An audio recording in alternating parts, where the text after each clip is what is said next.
कैसे हो दोस्तों। नमस्कार। The Satish vision YouTube channel पर आपका फिर से स्वागत। दोस्तों, आप एथिक्स वर्ड सुना होगा, जो एक ग्रीक वर्ड एथोस से बना है, जिसका मतलब है जिंदगी जीने का तरीका, means the way of living. दूसरे शब्दों में ये समझो कि हमारी सोसाइटी कुछ वैल्यूज और नॉर्म्स, मूल्य और मानक बनाती है, जिसके ऊपर कोई भी इंसान का बिहेवियर रेगुलेट करती है, जिसे हम एथिक्स या नैतिकता कह सकते हैं। वैसे एथिक्स को समझने के लिए वैल्यूज और नॉर्म्स, इन्हीं दो चीजों को समझना जरूरी है। तो आज इस वीडियो में आपको इन दोनों के बारे में डिटेल में समझाने का प्रयास करूंगा, तो बने रहिए आप।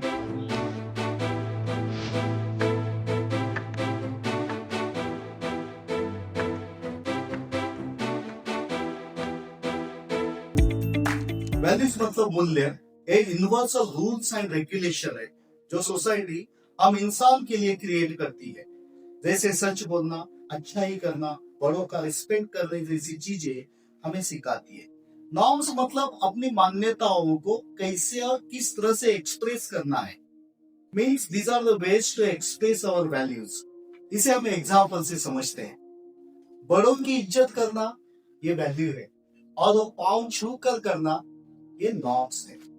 इसी प्रकार एथिक्स हमें बताता है कि क्या सही है, क्या गलत है और क्या होना चाहिए। वैसे तो सोक्रेटिस को फादर ऑफ एथिक्स कहते हैं। शुरू में उन्होंने सवाल उठाए और जीवन में नैतिकता पर अपने विचार रखे।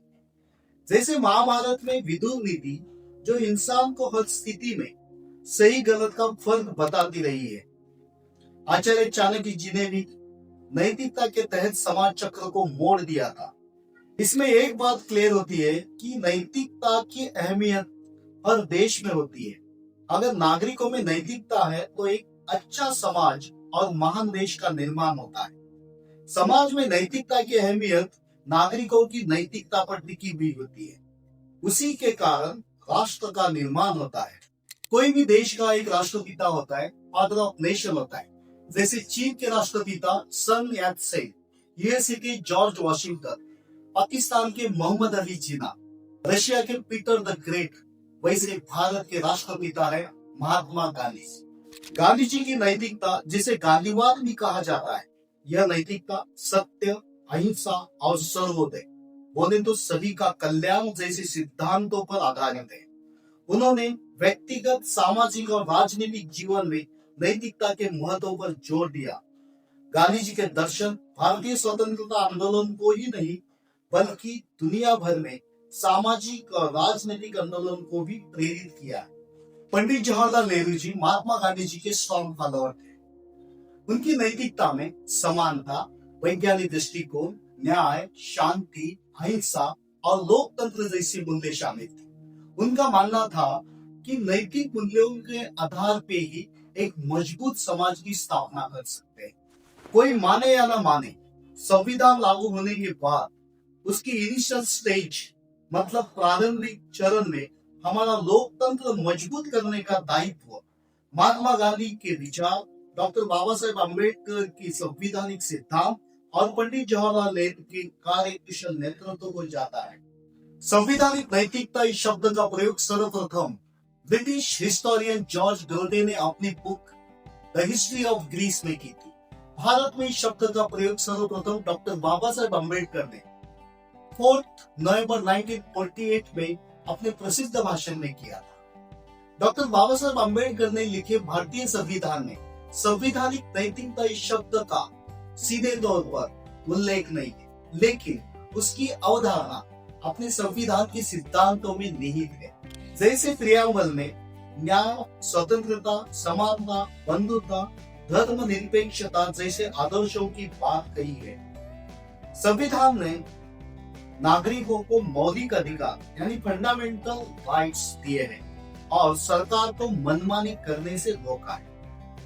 राज्य के नीति निर्देशक तत्व मतलब directive principle of state policy सरकार के लिए मार्गदर्शक सिद्धांत है, जो सरकार को सामाजिक और राजकीय न्याय सुनिश्चित करने के नैतिक दायित्वों को निर्धारित करते हैं। साथों साथ मौलिक कर्तव्य मतलब फंडामेंटल ड्यूटीज ये नागरिक के नैतिक कर्तव्य है, जैसे संविधान का सम्मान करना, भाईचारे को बढ़ावा देना, पर्यावरण की रक्षा करना आदि।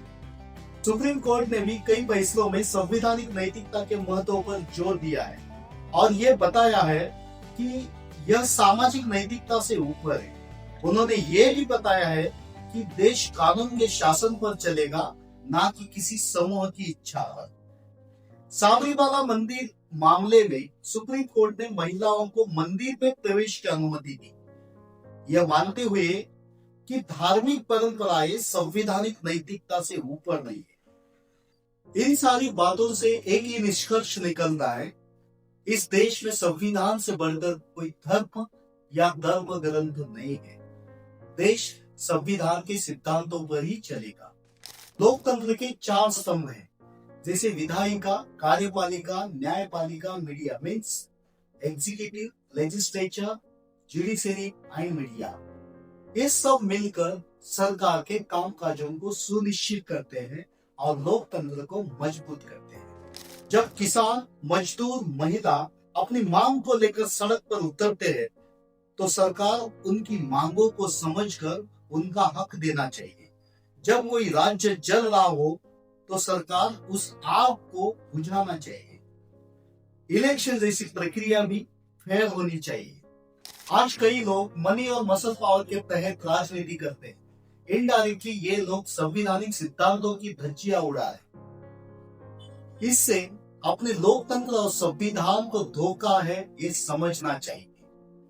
ऐसी अनकॉन्स्टिट्यूशनल, असंवैधानिक चीजों को रोकने के लिए लोगों को पॉलिटिकली और इकोनॉमिकली लिटरेट होना जरूरी है। जब लोग इकोनॉमिकली और पॉलिटिकली लिटरेट हो जाएंगे, तो कोई भी राजनेता उनकी आंखों में धूल नहीं फेंकेगा।